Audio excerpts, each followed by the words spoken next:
उम्मीद करते हैं आप सब अच्छे होंगे और आपकी तैयारी भी बहुत अच्छी चल रही होगी। आज आप लोगों के लिए बहुत ही महत्वपूर्ण क्लास होने वाली है। ये एक ऐसा टॉपिक है, आप चाहे जिस भी एग्ज़ाम की तैयारी कर रहे हो, इस टॉपिक से आपके हर एक एग्ज़ाम में संभावना रहती है 2 से 3 क्वेश्चन बनने की।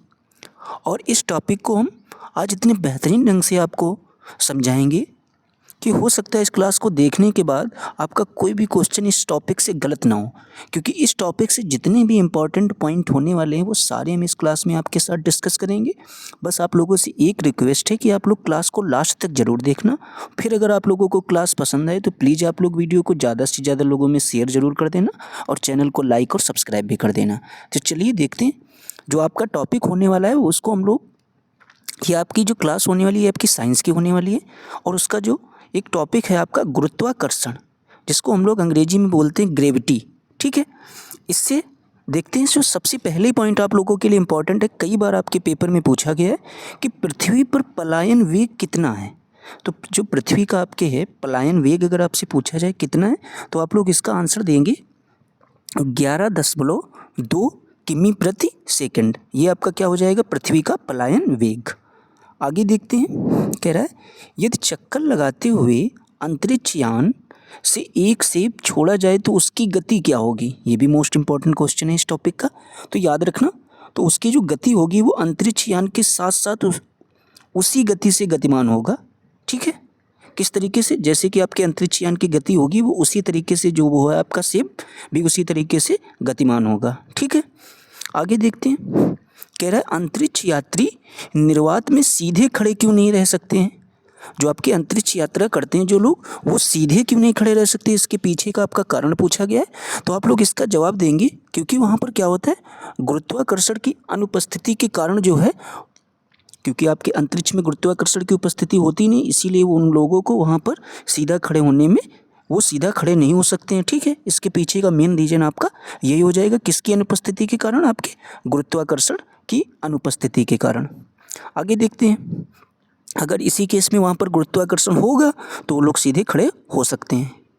आगे देखते हैं, कह रहा है कि पृथ्वी के चारों ओर परिक्रमा कर रहा कृत्रिम उपग्रह गुरुत्वाकर्षण के विरुद्ध अपकेंद्री बल के प्रभाव के कारण नहीं गिरता है। ये भी मोस्ट इंपॉर्टेंट पॉइंट है, इसको भी आप लोग नोट कर लेना।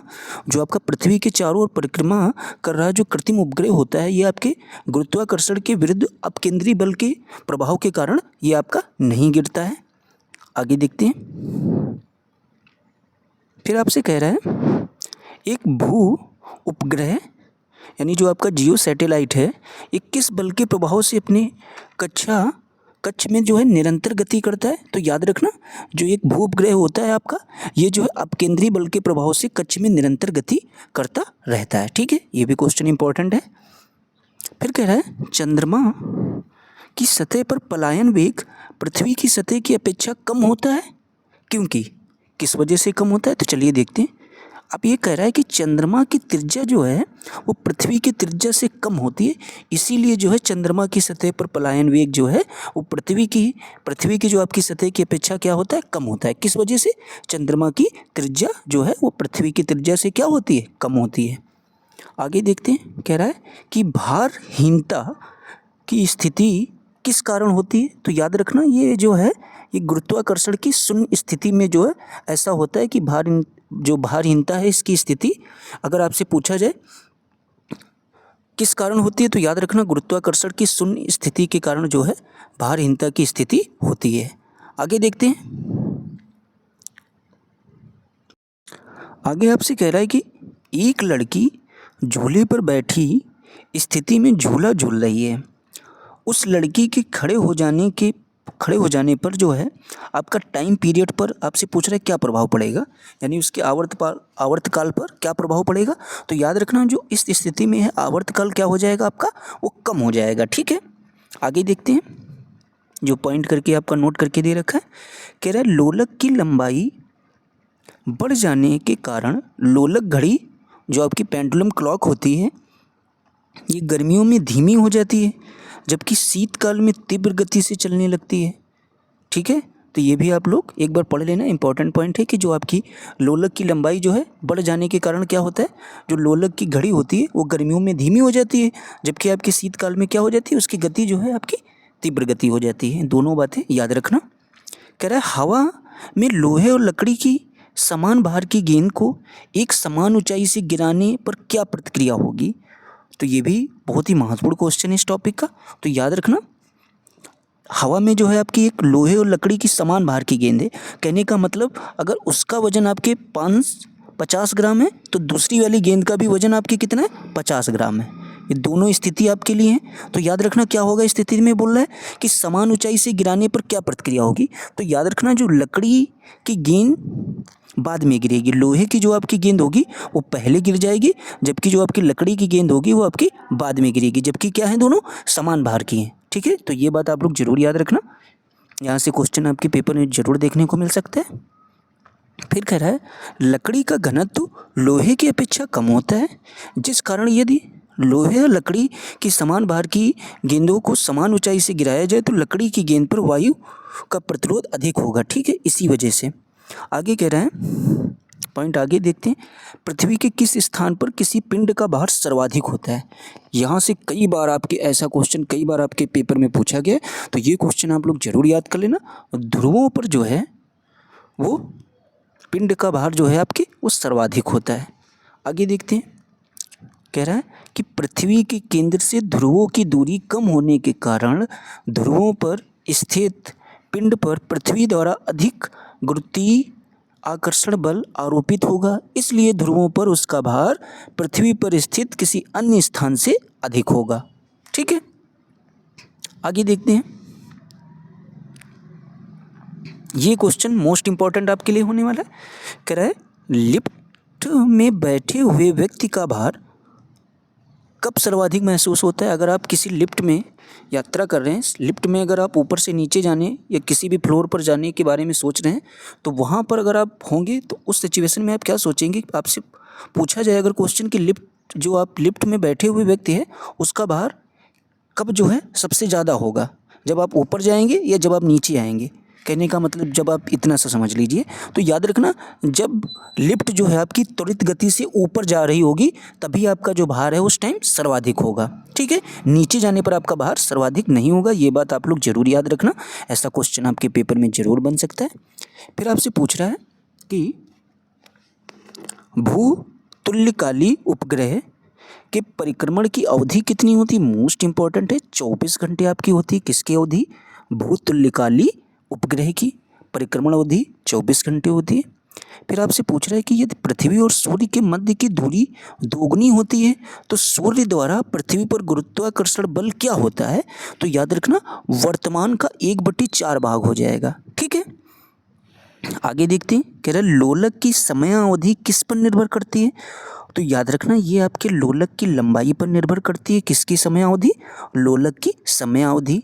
आगे पूछ रहा है पृथ्वी का गुरुत्वाकर्षण बल यदि अचानक लुप्त हो जाए तो इसका परिणाम जो है क्या होगा। तो इसका परिणाम आपका क्या होगा, जब पृथ्वी से अचानक आपका गुरुत्वाकर्षण बल लुप्त हो जाएगा तो इस स्थिति में आपका क्या होगा, पृथ्वी पर स्थित वस्तुओं का भार शून्य हो जाएगा, लेकिन द्रव्यमान आपका क्या रहेगा, अपवर्तित रहेगा। आगे देखते हैं, नोट करके जो पॉइंट दे रखा है, कह रहा है पृथ्वी की सतह पर जी का मान अधिकतम तथा चंद्रमा पर जी का मान पृथ्वी के गुरुत्वीय त्वरण का 1/6 होता है। ये भी क्वेश्चन यहाँ से मोस्ट इंपॉर्टेंट बन सकता है, तो आप लोग जरूर इस बात को 2 से 3 बार जरूर लिख लेना या पढ़ लेना। आगे देखते हैं, कह रहा है कि पिसा की झुकी हुई मीनार गिरती क्यों नहीं है, इसका क्या कारण है।